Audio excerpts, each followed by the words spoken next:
Thank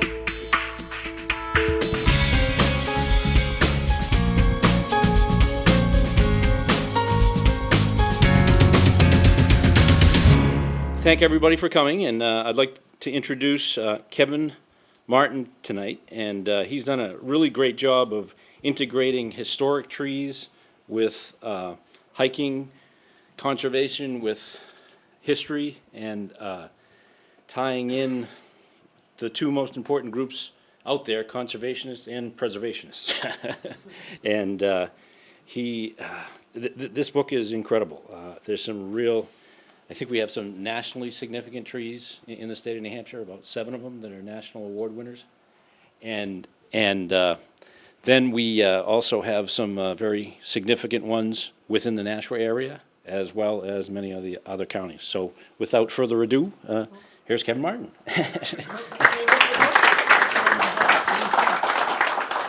Big Trees of New Hampshire. I think you'll be able to get right into that. That's it. Right, as he said, my name's Kevin Martin. Yeah, I'll put it right there. Okay, sorry. And I been involved with big trees for a couple of years now, as far as finding them and measuring them, and I thought a lot of other people would like them too, so I put out the book Big Trees of New Hampshire, and it covers hikes and city tours to a number of different trees that you can see. A lot of times the trees aren't able for the public to see. They're in someone's front yard or backyard, and they come up in the newspapers. So I went and searched out the trees that are on public land or available for the public to see, and put them in this book with maps and GPS coordinates so you can see them. I want to thank the Historical Society for having me here and supporting this project right along. Beth and Scott showed me a couple of trees and told me where to go to see them, and this black walnut out here really interested me and got me going. And Margaret and Joanne helped set this all up and get me here, so I want to thank them. And we'll start out with a little bit about me, my experiences, and how I got into this.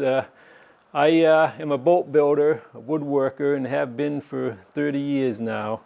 And I've always been interested in the types of wood that I use. So I've gone out and actually cut logs and brought them to the mill and had them sawn.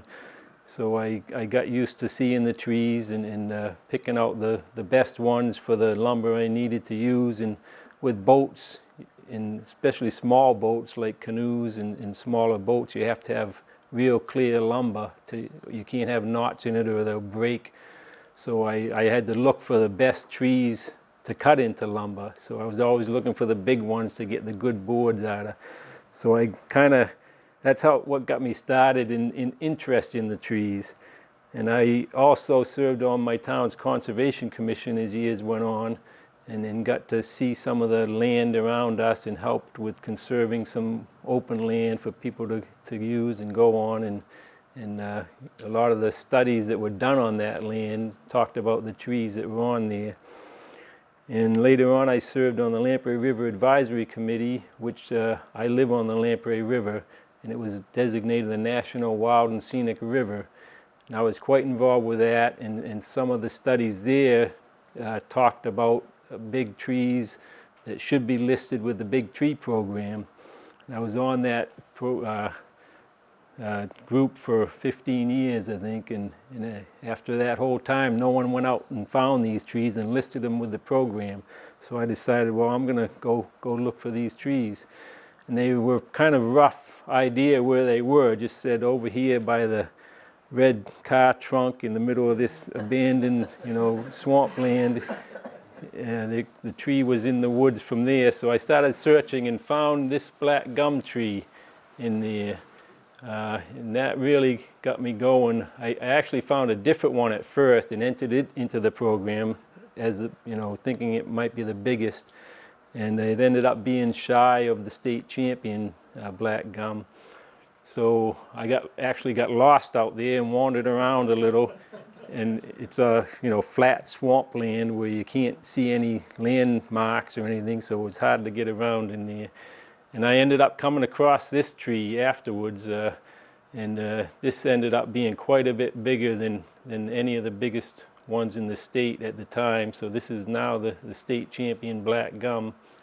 It's a little bit of a trip to go see it, so that got me pretty excited about finding the trees, and I joined the big tree program and started searching for all the trees in Rockingham County that hadn't been measured in 20 years or so, and they were redoing all the counties in the state. So I went out and looked for the trees with bare descriptions again, from 30 years ago or whatever, and there's a store there or nearby, and you really can't find them easy.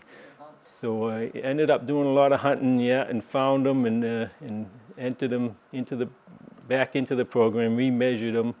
So that got me into the idea of other people would like doing this too. So that brings me to the book and this program here.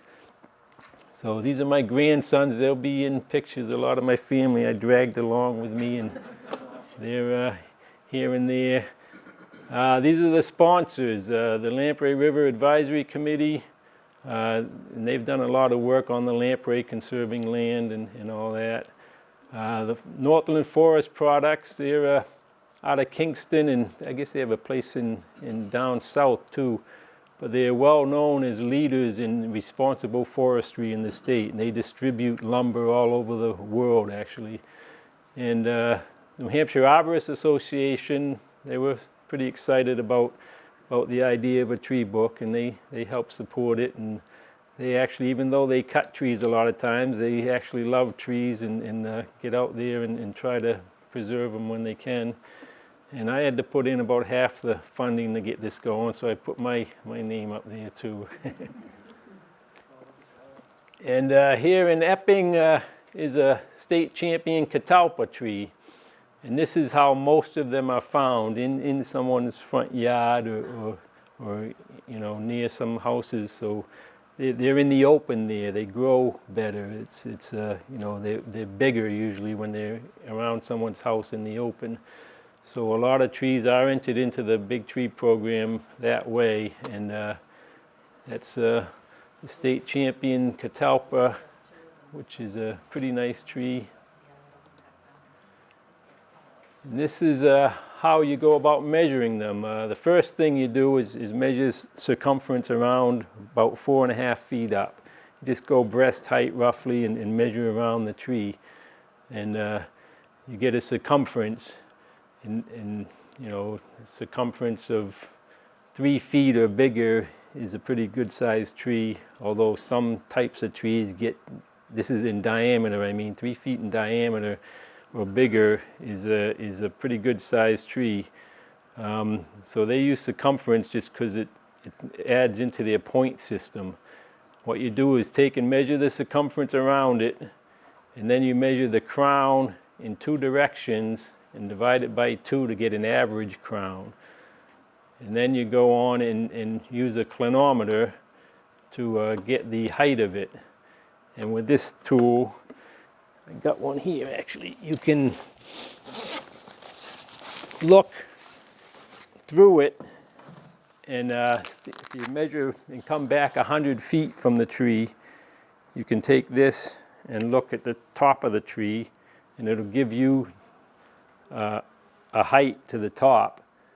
And then you look at the bottom, because when you walk out 100 feet you might be lower than the bottom of the tree or higher if you're on a hill. So you look at the bottom too and either add or subtract that to it, so you get the total height.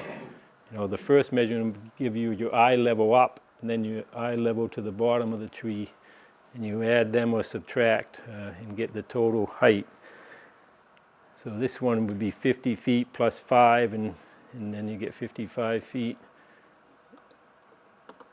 And you get a measuring team out there after you get a circumference, if you don't have all the tools, which most people won't.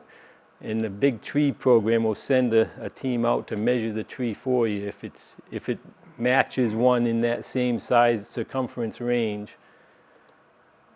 And they have a website, so if you measure around a tree and wonder if it's close or not, you can go to the website and they have a listing of all the trees in the state and the towns they're in, and you can compare your town tree to the trees on the website and decide if you think it's big enough to, enter into the program.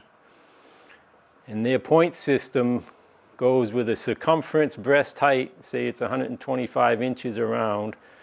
And then the vertical height is 75 feet, and the average crown spread maybe 60 feet. So they have a point system where they add all them up. So these all added up here will give you the 215 points. So that's a nationwide point system, so they keep track of all the trees in the country in that method. And it makes it pretty much fair and square, and they're all measured the same way. How precise do you get on the 100 feet? Do you just pace 100? You can. The forester I've gone out with paces off all the time, and he's pretty accurate, I found. The crown, you just kind of look. The crown is better with two people when you do the crown, because someone can stand beside you and look up, because it's hard to see when you're right under if you're exactly under the end of the branches. So you can do it on your own. I do it quite often, but with another person it makes it easier. So and you measure that both ways, the widest point and then at a right angle to that to get the average crown. And this is pretty accurate to, within 5 feet or so for the height. If someone goes with you with one of these, you're both usually saying, I got 55, I got 52 or something like that, but they're pretty close. So it works out fairly well.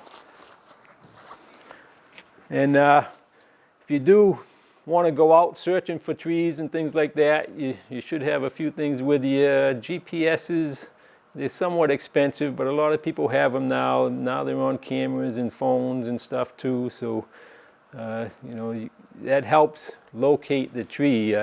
When you get to a tree, I usually mark it with the GPS, so next time you go out, you can find it, and they keep a map with the big tree program, and they have them all marked out on the map by the GPS coordinates.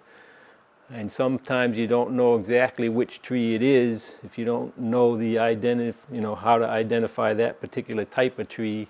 So the GPS makes it a little easier, although you usually within 50 feet or so with that too. So the map and compass, some of these are out in the woods pretty far, so GPS might quit on you, so map and compass is always good.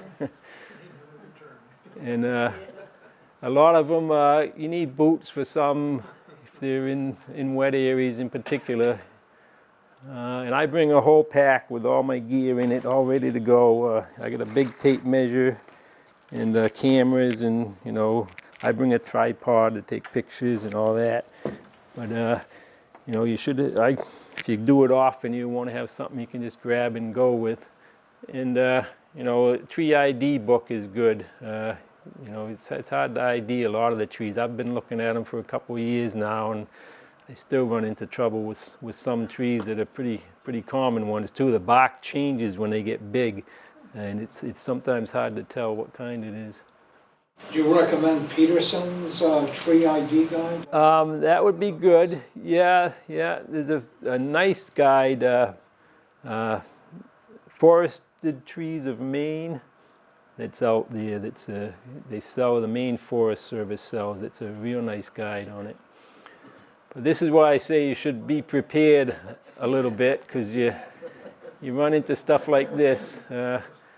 This is a Atlantic white cedar swamp, and I look through these, you end up jumping from hummock to hummock, and yeah, it gets tiring in the summer too.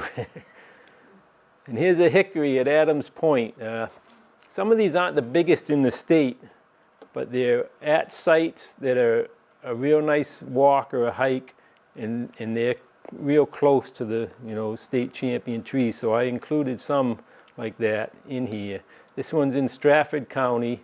It's the second biggest in the state, and actually this Friday we're going out to recheck another one to make sure, because the other one was on a hillside and I got a different height measurement than the reading in the big tree program is. So we're going to recheck it to make sure. But this is a nice, nice tree. It's on, I don't know if any of you have been to Adams Point on Great Bay, but it's a real nice spot right out on the bay, and there's a walking trail right around it, and this is in the off the field on the side of the walking trail. Captain Edward Adams used to build gundelows right there. He was the last captain and builder of gundelows right at Adams Point, and this must have been a tree in front of their house because there's no house there now. Everything's all field and cleared out. But there's a monument to the Adams family, like a grave site within 100 feet or so of this tree. And the Jackson Equine Lab is in there. Not the equine lab, but the marine lab is in there, right on the waterfront.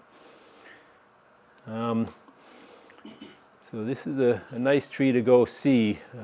It's an easy walk too. Here's my brother Sean, and he's at a Hophornbeam. We went in Rye, New Hampshire, and looked at this. It doesn't look very big, and it isn't, but when you compare, this is the state champion Hophornbeam. Some of the types of trees, that's why a tree ID book is good, they just don't grow that big. So if you get used to seeing a Hophornbeam and go around and see a few here and there, then when you come to one this size, you say, wow, that's a nice big Hophornbeam. Whereas if you're just looking for a big tree, you never think that that's a big tree. And this one is has some history to it too. This is off of Brackett Road in Rye, and the land it's on was owned by the Bracketts at one time. It's now town conservation land, but I guess there was a bunch of farmers back in the 1600s that were settled in the area, and Native Americans from York area, a tribe in York, came down and attacked them and killed a lot of the farmers and kidnapped the women and children. And there's a big burial site right on the side of the road with stones in it where you can see before you take this walk to see this tree. Later on, one of the Brackett children came back after she was brought to Canada or wherever they brought her, and she came back and reclaimed her land in the area. As you had mentioned before, that as they age, sometimes the bark changes. So if it's missing, are the leaves unusual? But how about in the fall when it loses its leaves? How can you identify that that's what it is if you run into those? It's a lot harder when you don't. You can pick up leaves on the ground, but when the snow's on the ground, you can't really do much with that. In fact, sometimes I have to go back when the leaves are on it. Is this one unique as far as what does the leaf look like? The leaves. I don't even know what that is. A Hophornbeam. Yeah, the Hophornbeam is it's a smaller tree that has leaves kind of, I guess you'd say like a birch leaf almost, with round with jagged edges on it. And yeah, it's not real common. It's in wetter areas a lot. This tree, the lumber from it is used, used to be used quite a bit for gears. They call it ironwood too because it's such a hard lumber. And they'd use it for gears and felling wedges for trees. They use it sometimes for felling wedges and things like that. But that's an fairly easy walk to that too. And this is part of the Concord tour. I've included 3 cities in the book, and Concord has a lot of big trees in there, and there's probably 15 of them anyways that are listed with the program. And this is a Tamarack tree, which is kind of nice. There's a bunch of, it's called Larch also, Hackmatack up in Maine. I call it Hackmatack too. I like that name. But Larch is the most common name, and this is American Larch. And they have a couple of European and Japanese varieties of larches. And this one is right near a church in Concord, and the state champion. And there's the American sycamore. And that's a big tree. That's in front of the Kimball Jenkins Art School in Concord, right off of Route 3, just a little ways. It's in pretty rough shape. I've heard a lot of people complaining about the condition of this tree. I didn't think it was too bad, but it's, you know, it's got problems because of the sidewalk and the road and all that. But it's 6 feet in diameter, so these sycamores get big. The biggest in the country is 11 feet in diameter, so they get quite a good size to them. Yeah, this one's 209 inches circumference breast height. I'll start telling you a little more on the circumferences. That Hophornbeam was only 78 inches circumference, and the Hickory was 124 inches. Anything you get up over 100 and 120 inches, and they're pretty good sized trees. In Milford, where we live, there's a sycamore tree, and we were doing a project for our granddaughter in Colorado, so we're going around putting this little doll next to historical things, and we had seen something, I don't know where you saw it, but they said it was the oldest or the largest. Well, it's It's right by right- the swing bridge in Yeah. Milford. It's a sycamore, but it's It's not right as along large as that. the Sycamore River. Yeah, okay, it may be listed as that county's champion, because we do county champions too in New Hampshire, yeah. Now, you said this one is in tough shape. When it has to be removed, does someone, like, count the rings, verify the age of the tree or anything like that? It's done when At times, yeah, hopefully whoever removes it will contact the Big Tree Program or foresters in the state, and they'll decide whether it's something they want to do. You know, counting the rings is good. I guess knowing the age is good, but sometimes it doesn't get done. The tree just gets cut and that's it. What city was that one? Concord, yeah. Do you know of any medicinal uses with sycamore trees? I don't know much about sycamore, no. No, I've never used it, and I in my research I didn't find much that they did with the sycamore. I know it's a native tree, more down south, but it used to be in this area more than it is now in the wild. Now you just find it around houses and stuff in cities. the one in Milford is like a whitish and a very smooth bark. Yeah. Yeah, as it goes up higher, this one gets whiter too. There is a similar tree, a London plane tree, which is a combination of a sycamore and a oriental tree. So there is a similar one with the same kind of color schemes. With a name like Sycamore, you wouldn't want to use for healthy. Yeah, there you go. Okay, pines. We have the national champion eastern white pine in the Keene area. It's on private land in Keene, but it's listed with the program. It's a good sized tree. It's 279 inches in circumference and 119 feet high. You know, and that's, I think it's a single tree somewhere that's, you know, without a bunch of other trees around it, and it's a good tree. I went around and found other trees in the state that are on special properties and included them. This is the Bradford Pine, and this is off of, I think it's 113 and near downtown Bradford. They have a little pullover off the side of the highway, and you don't know it's got anything to do with the pine tree, but you see a little sign there, and it'll say Bradford Pines, and it's a little trail that goes in just a short distance. It's a little wet at times near the Warner River, but there's several trees in there, and this is the county champion for that area. And it's a good sized tree, you know, it's 180 inches in circumference. And some of the difference in these, like the national champion pine has a couple of trees grown together, and that's still counted in the program as one tree. So all across the country they measure them the same way.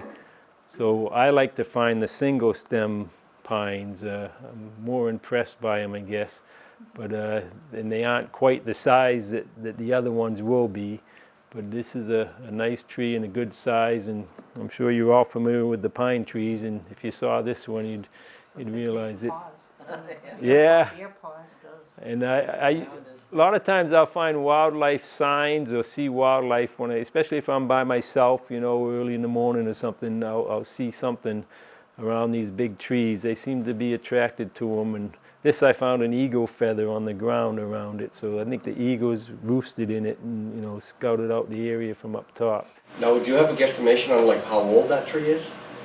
I don't. A lot of times you're better off, unless you core a tree and count the rings, it's pretty hard to tell, and even if you tried coring it, this one's probably hollow in the middle. And most of the big trees, when they get big, are like that. So usually the best way to tell is by the history of the area. You know, if this tree was around when some farmer owned part of the land and that's noted in the deed, say it was a boundary tree or something, then you can tell easier. But you can't tell by the size because, you know, if it's grown in the open, the growth rings will be further apart and it'll grow faster, and it might only be 100 years old. Whereas if it's grown in the woods, it might take 200 years to get to that size. So it's pretty hard to tell by the size what the age is. Do you lose many of these big trees to wind and storm, or are they? Yeah, that's pretty common. A tree I don't have listed, it was actually the one I found before the black gum, a swamp white oak. And that was a nice big tree. It wasn't the state champion, but it was the second in size to the state champion. And it was hollow in the middle, and last summer I went looking for it, and it was blown over because you know, it rotted out too much in the middle. So it happens quite a bit. Some of them get cut. I went looking for an ash, and the owner told me he had to cut it. It was over his house and losing branches and whatever. So you do lose some of them, but I always say, you know, there's plenty of trees out there, and one will grow to that size again, you know, so it's just a matter of finding them. Now, when you say hollow in the middle, is that a disease the tree has, or?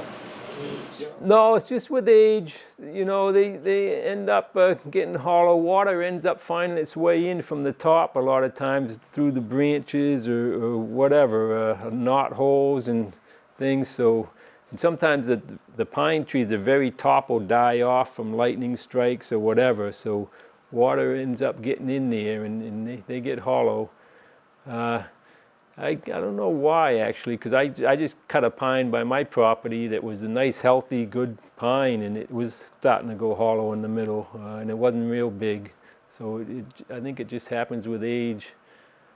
And there's a few other pine forests. One in, there's one in UNH at the College Woods, and that's a nice pine forest with tall pines. You walk through there, and there's probably 20 or 30 nice tall pines all in there, over 10 feet around, 120 inch in diameter. So it's a nice thing to see in there.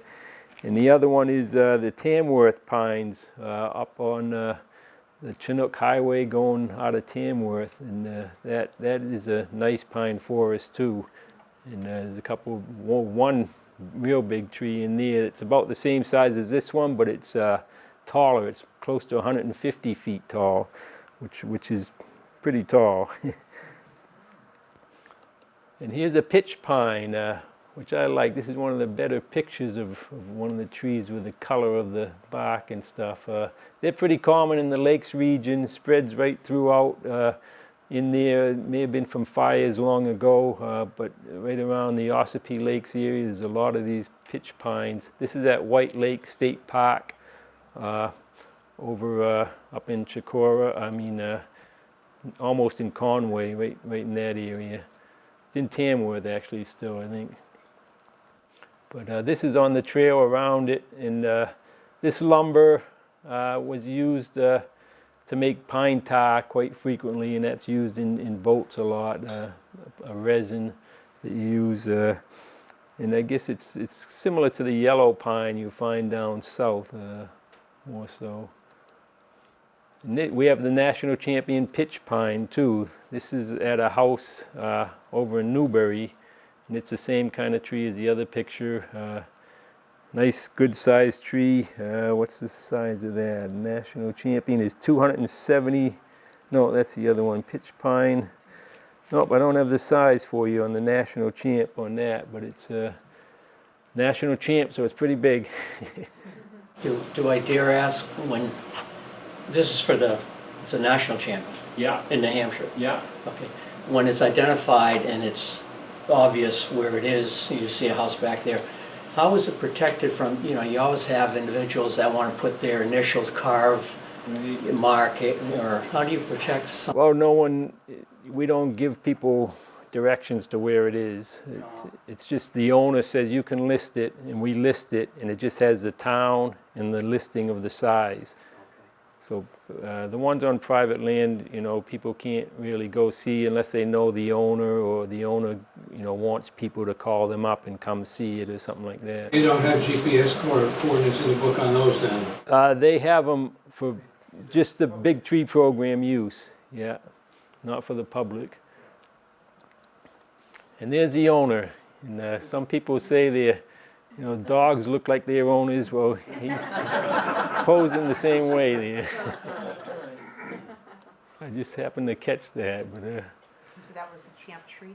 yeah, that's a national champ, yeah. And here's the black gum again.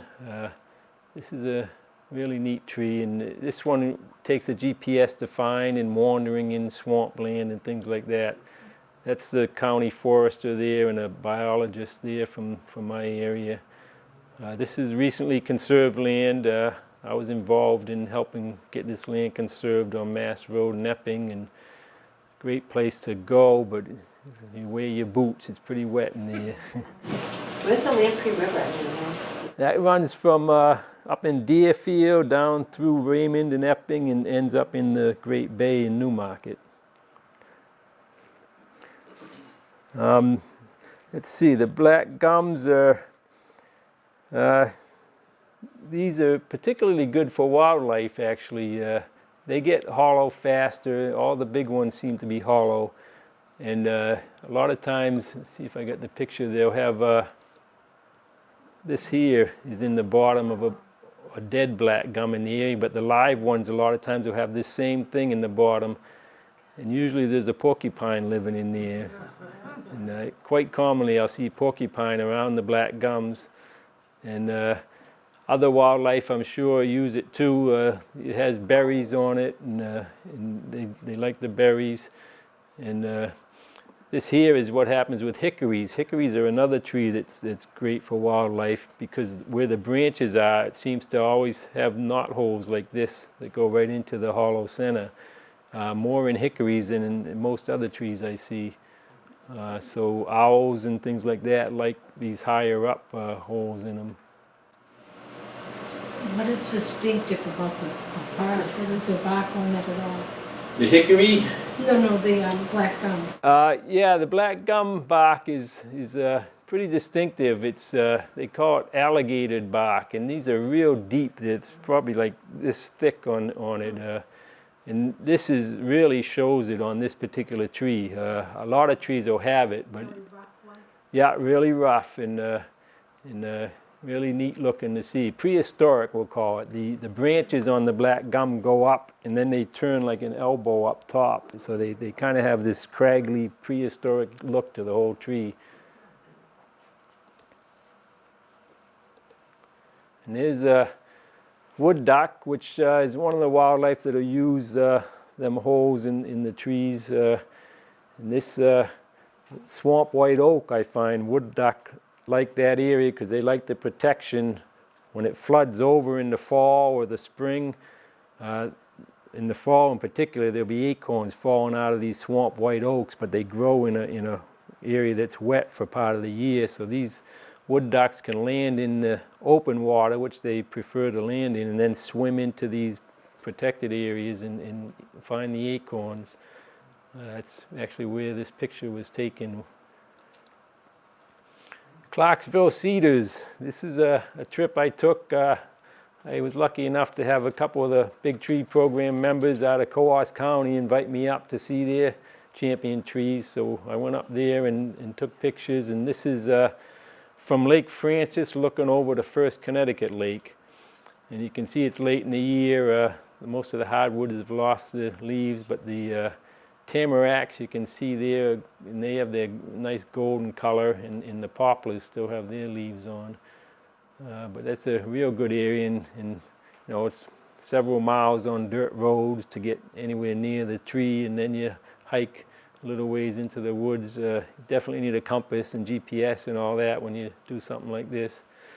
But this is a state champion northern white cedar. It's 137 inches around, this measured.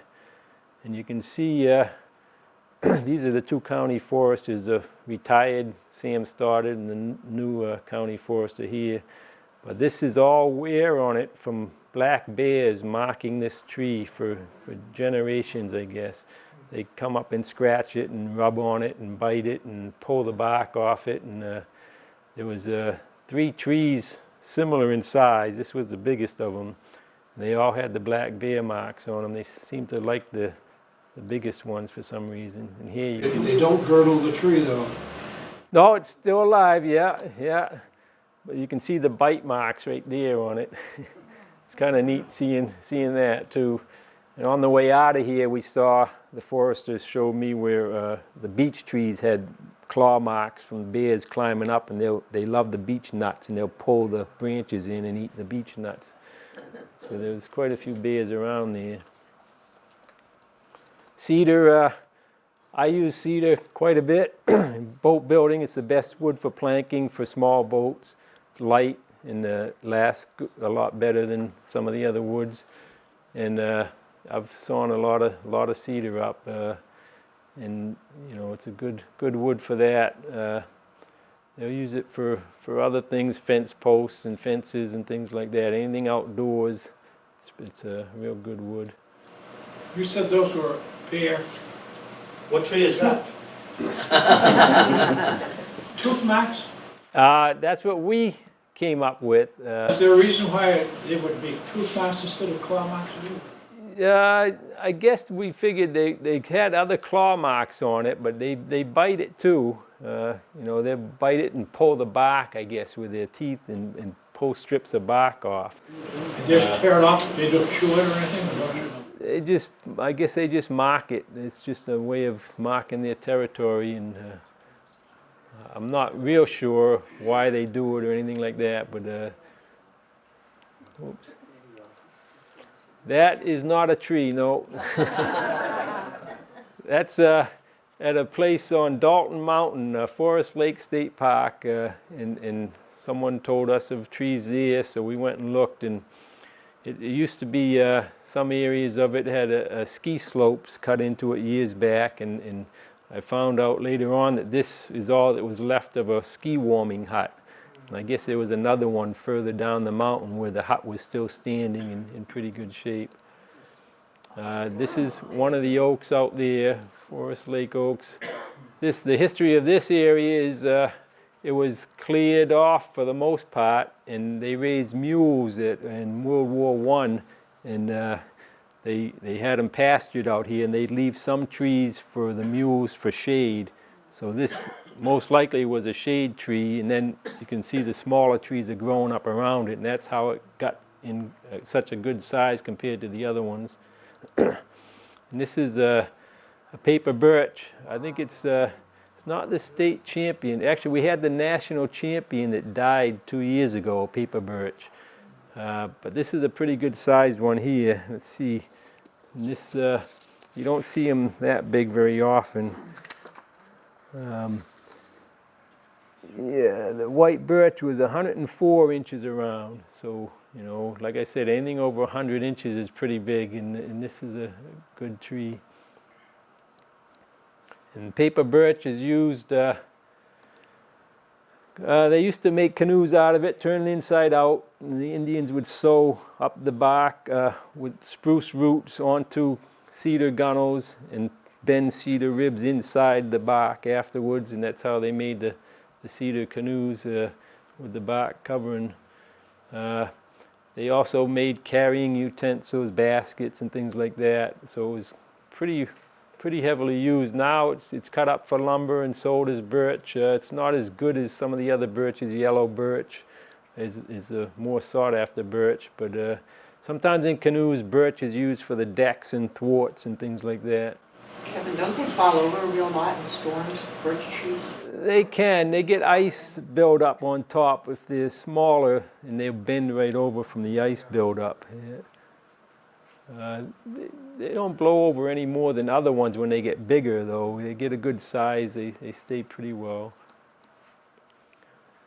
This is the wild and scenic Lamprey River, my town, Epping. This is the county champion white cedar at a cemetery, part of a tour. For some of the funding I got for the book, I did a separate tour of the Lamprey for the Lamprey River Advisory Committee group. So I found the biggest trees along the Lamprey, and this was a county champion, so we included that.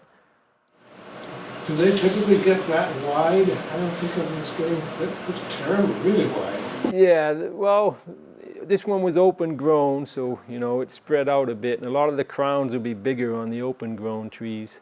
Here's a chestnut on the Lamprey tour too. This, believe it or not, is a state champion chestnut.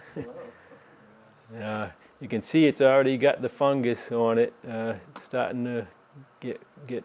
And last time I saw it in the fall, the top was dying off. When I first saw it 2 or 3 years ago, it had chestnuts all over on the ground and up top, but I don't think it's got much longer to go. So that's what happens with the chestnuts. We'll get a state champion and it'll end up dying. There was a bigger one over in Hillsborough that now just had one little live twig on it, so we ended up saying it was dead, I guess. Is that the blight that took a lot of trees down in the 30s? Yeah, the chestnut blight was a major thing. Killed, you know, these used to be as big as your big oaks you see around now, but now once they get a certain size or age, they'll get this blight and die off. They're in the middle of the Fox Forest. They're in the middle of trying experiments with grafting resistant chestnut trees to saplings and trying to get a good tree that won't get the blight, but it's in the early stages still. There's a oak tree, Riverside Farms development, where they set aside some conservation land, and there's a snowmobile trail that goes right next to it. And this used to be a house site. It's an example of where a lot of times these big trees would be out in the middle of the woods somewhere, but it used to be a road that went through there, and there used to be a home there. And a lot of times that's what you'll find. All that's left is a tree or two. The Fox State Forest has a nice trail in there. This is a forest in Hillsborough that was a forestry land set aside. The owners were wealthy people, and when the owners died, they set it aside for forestry experimentation and things like that. And they had quite a sum of money, so a forester was hired, and he lived in the house there and planted all kinds of trees from European countries, and to see how they grew, if they would be good for raising for lumber in this state. And Douglas fir was brought in from the west coast and planted there. So you see little patches of different types of trees that you won't normally see, and it's kind of fun to go through that. Douglas fir, I thought, was getting diseased or something on the bottom of a lot of them, but that's, I guess, the normal bark change after I talked to some foresters. Big birch tree in the back too. Yeah. The lumber from this is pretty good. It's used for decks and things like that. I think the Isles of Shoals built a new causeway from the boat landing up to a lighthouse on the Isles of Shoals, and they used Douglas fir for that. So it's pretty good wood. This is the European larch plantings there. There's a number of them. And what's nice about this is you don't have to go way up north. You can go to Hillsborough and walk through, and you get the same feel of the larch forest with the golden needles in the fall, you know, and it's a real nice looking tree. Here's a tour of Portsmouth. This is the Whipple house. William Whipple, signer of the Declaration of Independence, came back and planted this horse chestnut tree when he came back from signing it. So we know the age of that one. And it's a pretty good sized tree. It's been cabled. When I went there and looked one year, an arborist was going up it and giving a demonstration of how he climbed and cabled off trees and stuff. And this one is, because of the branches are getting so big, which is common with a lot of big trees, the branches will get too heavy and they'll break off it. So you put cables up to hold them up. What house does that say? Lot and Line? This is the William Whipple, Moffett Ladd house. Yeah, maybe Ladd or Moffett lived there, I'm not sure. After Whipple, I'm not sure. I think that's open like the first Saturday every May. Yeah, they have a free Children's Day. historic tour of all the houses, historic houses in Portsmouth. Coming right up. Yeah, there's a couple others. The Langdon house, I actually went with Jerry Langdon out of Epping, a distant relative of the way back Governor Langdon, and we measured a European beech and a Douglas fir in the back of that property. So there's a lot of nice trees in Portsmouth. It's a good walk. This is the second biggest European beech in the state. This is in a parking lot next to the Masonic Temple off of Route 1A in Portsmouth. And it must have been a house, a big home there before the parking lot was put in, is what I'm assuming, because they usually planted them big European beeches. What's the circumference of that one? The circumference of that European beech, let's see if I have it here. I might not have it. Okay. The state champion is 242 inches, and this is within a little bit of that. So it's close, it's probably 230 or so. Mine's 227 inches. Is it? Oh, My European beech. Right here in Nashua. oh okay. I'll have to check that out someday. Should be added to the Nashua Tour in the next book, I guess.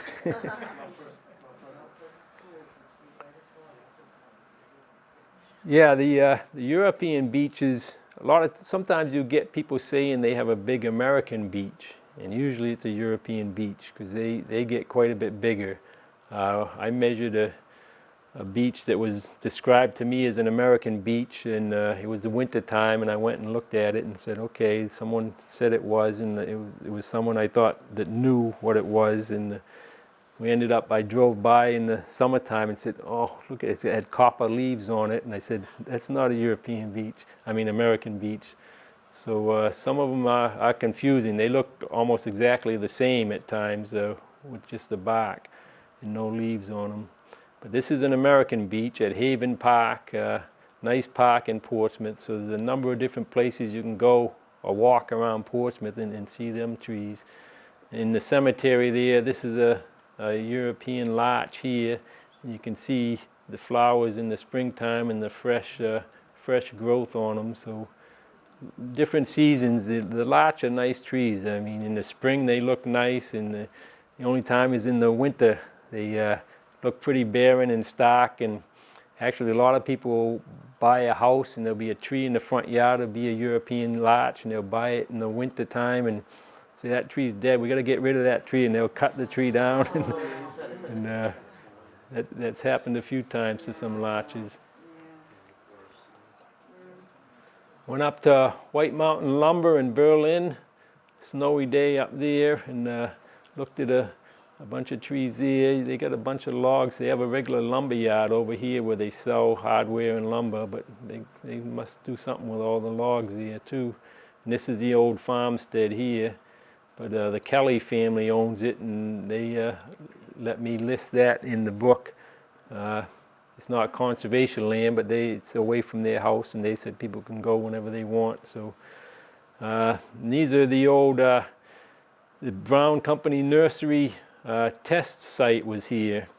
And the Brown Company, the paper company we're all familiar with up there, I guess sold trees to all the landscaping places across the state, and they had a test site where they would grow some of the trees to see how they did, and then they'd replant them over on Casuptic Lake in Maine, and they would grow them there, and once they got sapling size, they'd put these name tags on them, and the guy Barry Kelly still had all these name tags he was pretty proud of from the 40s, I guess. What happened to business?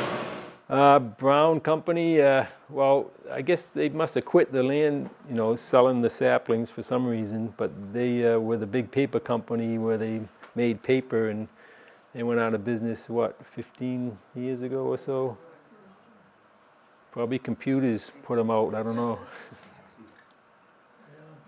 There was a lot of these Austrian pines planted, and it's very rare you'll see a woodland of Austrian pine in New Hampshire. This is the biggest in the state right there. Austrian pine in Austria probably gets quite a bit bigger than that, but this is in a little trail along the woods there. And these are the Connecticut River Valley area, the Oaks, Walpole. If any of you have ever been into Walpole, it's a nice little town. This is their town common there, and they got a Norway spruce, a sycamore, and an elm all right in a row there. Yeah, an elm. This is a black oak. Black's a little different from red oak. Most people aren't familiar with black, but it's a pretty common tree. Grows in around red oaks, and it looks almost the same. One way I can tell the difference, if you cut the tree down, it really smells bad. And that's how I tell a black oak, but you can also tell when they're younger, the bark is chunkier and a little bit different. I'm surprised that tree survived being a V shape. Yeah, that happens on a lot of them, yeah. And that's a red oak there. That's not even the state champion red oak. That's over in Charleston. It's on the a hang gliding hill.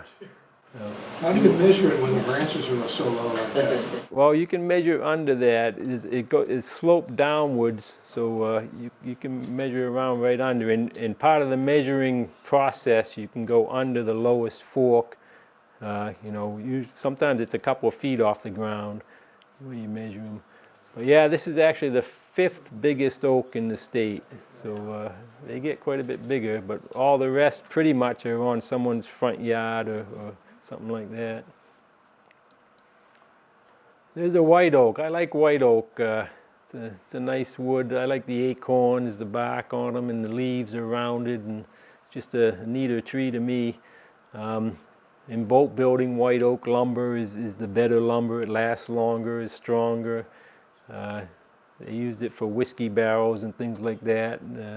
Steam bends good. It's a nice wood. Looks like a giraffe face in the front. Yeah, a lot of the trees have faces on them. Yeah.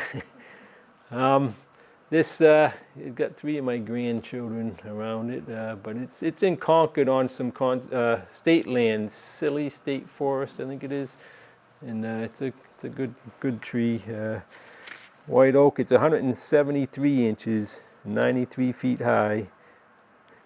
And I encourage people when they get to the trees to look around the bottom of the tree, and especially if you're by yourself, you can concentrate a little more and look at things. And there's a lot of things you don't notice with little animals living under the bark. You know, this one has moss growing all around the bottom. That's kind of neat looking. There's a little stream over here, and the roots probably run down next to the stream. So there's a lot of little things you understand about the trees and how they're growing. Vincent State Forest is way out in the middle of nowhere in New Hampshire. Pretty hard to find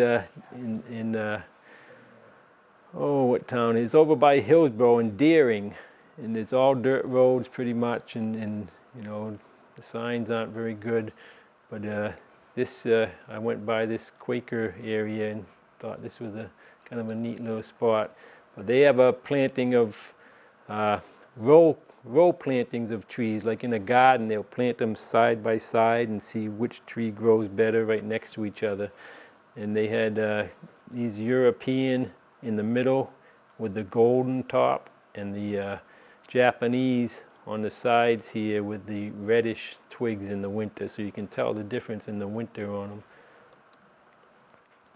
Here's Kingman Farm over in Madbury, and this was the state champion elm here, American elm.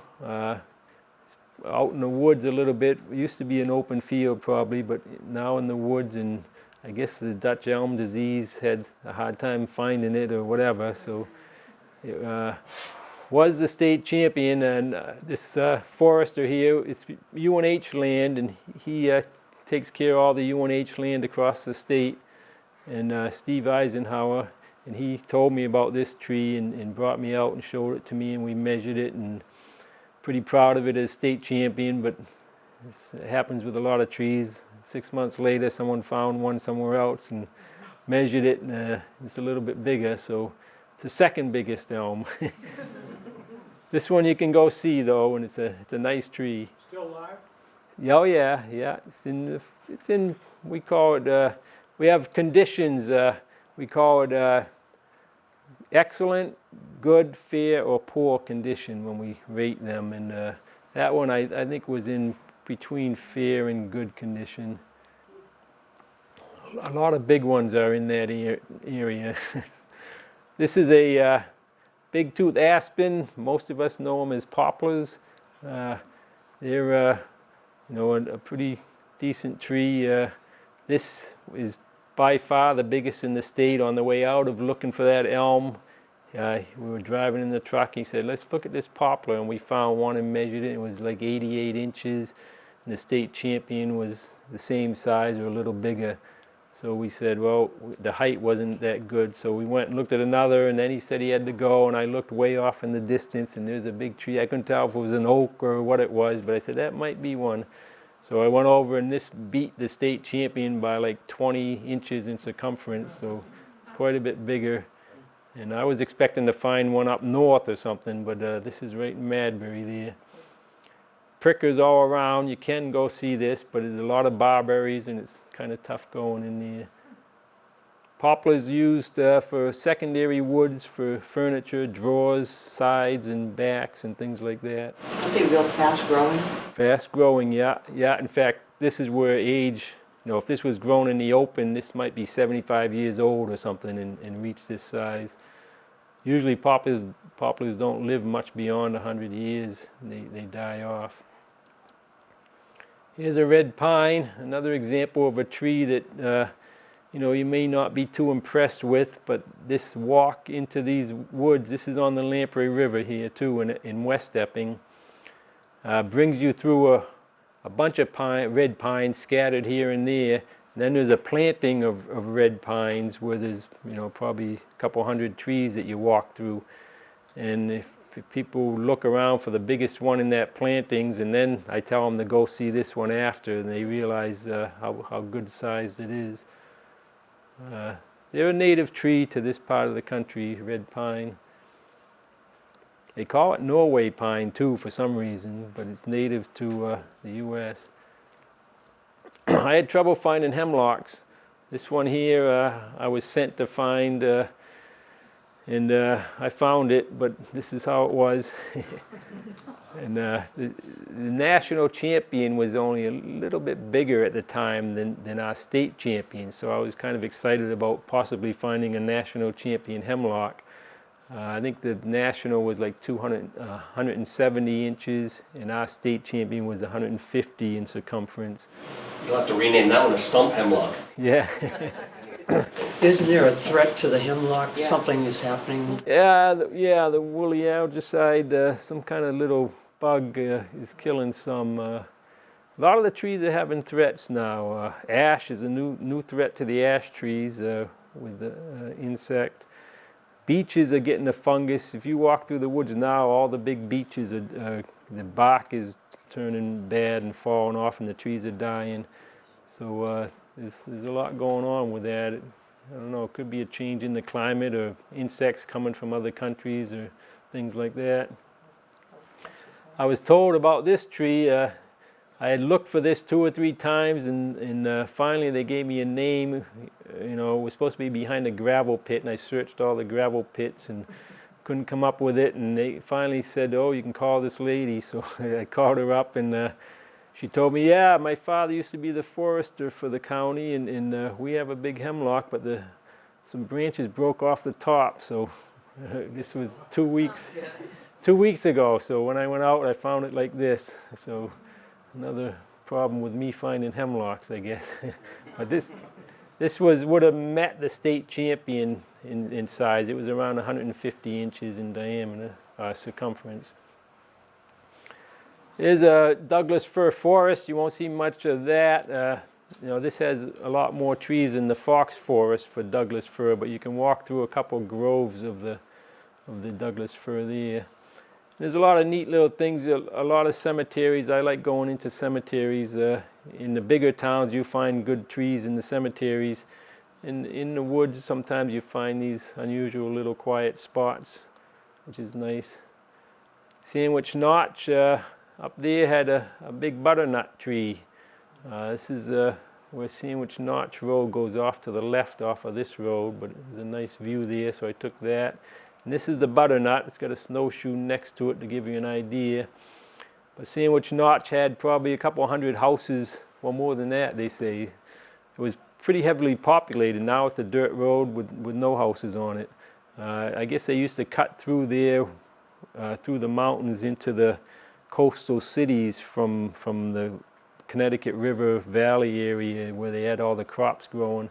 So there was a lot of merchants, I guess, that lived in that area on the side of this road, and this is all you'll find a lot of times is a stone foundation or walls and a couple of big trees. The butternut's a nice, neat wood. That's another one getting the fungus. I used to use butternut quite a bit 15 years ago, and now I can't find it hardly without the bad wood on it from the fungus. This is what I used them for. This was one of my early canoes. I have butternut decking on it and butternut gunnels, and it's a real nice wood. It's like a mahogany, but it's a light color. It has the grain of a mahogany, and it's real lightweight too. It's a good wood to use, but it's hard to find now in good shape anyways. Valley Street Cemetery, that's in Manchester. I never measured this tree, but I think it'll be the county champion black birch. I walked around there and measured the circumference of it and thought it was a pretty good size, but never measured the height. Thought it was a neat picture, so I put that in there. Pondicherry is a nice spot. It's owned by Audubon up in the White Mountains, up past the White Mountains in Lancaster and Whitefield area. Big bunch of land set aside. Audubon owns it around the 2 ponds, Cherry and Little Cherry Pond, and they list it as an important birding area. I guess birds migrate through and stop there. A lot of ducks go in the ponds, and a lot of different warblers and all kinds of birds, I guess. That's Mount Washington in the background there, and all through this area you can see Mount Washington standing right up. It's like you're in the Rockies or something, flat plains and then the big mountain, which is kind of neat. That's the state champion white spruce with retired forester Dave Gavatsky. He helps manage the Pondicherry Park. White spruce is a good wood. I use it quite frequently. Believe it or not, a lot of canoes, gunnels are made of spruce. I use it for deck beams. If I'm going to put a deck of butternut on top underneath, I have support beams of spruce.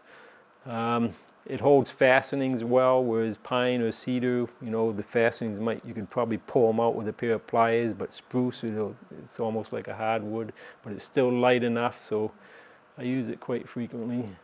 And it's used for building houses and all that too. National champion black spruce is in Pondicherry, and this one is another example of a tree that ain't too big, but it's a national champion. So it's a nice tree. This one is 71 inches in circumference and 93 feet high. So it's not real big, but biggest in the country so far anyways. That's used pretty much the same way as white spruce, you know, same type of lumber.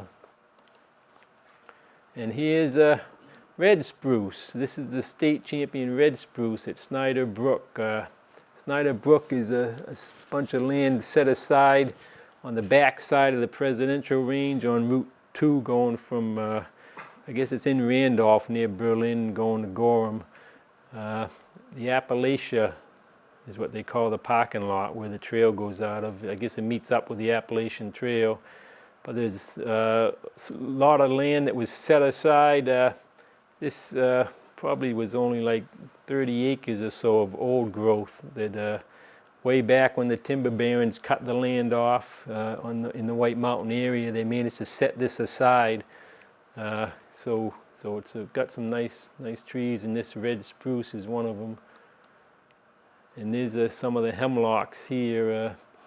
You can see the hemlocks. One thing about them, old growth trees, they'll have the hemlock bark usually goes vertical up and down, the pieces of the bark. But when they get older, I guess the frost breaks the bark in different areas. So a lot of your older trees will have horizontal breaks in them. And that's how you can tell if they're old trees a lot of times. And now we're in Nashua, and here we are. This is the Abbott Spalding house here in the museum in back. You can see this is a pretty good maple tree, which I never measured for some reason, but I guess maples get quite big, so I probably thought it wasn't big enough. But there's the black walnut in the back, and the house makes a nice picture, so I put that in the book. The Edgewood Cemetery, you're probably all familiar with. Yeah, not real big trees, but their pines were over 10 feet around, 120 inches, some of them. And the maples were really nice in there in the fall, all golden leaves, and you know, just a good place to go through to see some trees that are impressive. And sometimes I did that. Here's a bur oak. This young lady is holding the acorns in her hand. And the bur oaks aren't that common around here. They get quite a bit bigger, but this is the state champion. Down south they get bigger. But the big thing with these is the acorns have a cap that covers over the whole acorn, and they're kind of rough. And they also call it a mossy cup oak because the acorns will grow moss all over them. So it's kind of a neat tree. That's right down the road here, actually. In Atherton Park, I asked for big trees with some of the guys that work on the roads, I guess, in towns. I stopped by the building by Greeley Park there and asked some guys in there, and they said, oh, I know where there's some big trees at Atherton Park. So I went and looked, and this silver maple, they get huge, the silver maples. I think the state champion is like 200 and some odd, 250 inches or bigger. And this one's like 150. But it's, you know, in Nashua, a nice tree, a good tree for people to see right at the park. And the roots look kind of neat in the hollow middle there. And really good looking tree.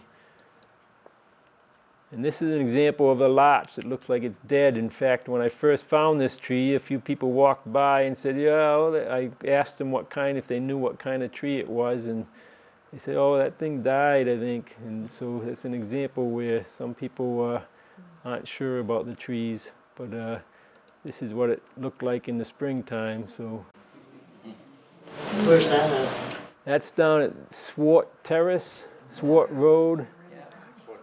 And that, this tree I tried to identify, but I think it's a cross between a European larch and a Japanese larch. So it's sometimes tough to identify them when they're like that. If it's a European larch, it would be the state champion, but I couldn't clearly ID it as a European larch. So it's likely a hybrid. The cones look a little different on it. So will that have fertile seeds? Fertile seeds? Yeah, you know, sometimes when you have a hybrid, the seeds are no good, they don't really grow anything? Right, yeah, I guess European larch is naturalized, which means it can reseed here. They won't count a tree in the big tree program if it isn't naturalized across the country, which means if they bring a tree over from another country and plant it here, it has to be able to reseed here to be listed. We list them separately as an introduced tree, but not kept with the national trees in New Hampshire. So yeah, I'm not sure if this one would or not. You know, like you said, if it's hybridized, then sometimes they don't. And there's the black walnut. That's a really healthy looking, impressive tree there, and I think it's the second largest in the state. There's a big one in front of someone's house up the western part of the state. But, yeah, what's this one measure? Let's see, 157 inches in circumference, roughly 4 feet in diameter. It's a county champion anyways. We keep track of the county champions. That gets people more excited, you know. And that's it. That's what I got for you.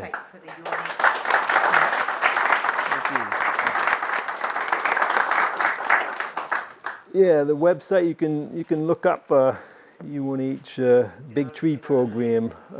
Yeah, I got it on the back of my book actually. I have books available too. If anyone wants a book, they're $24.95 for a copy of the book, and you know, there's a lot of neat hikes and city tours.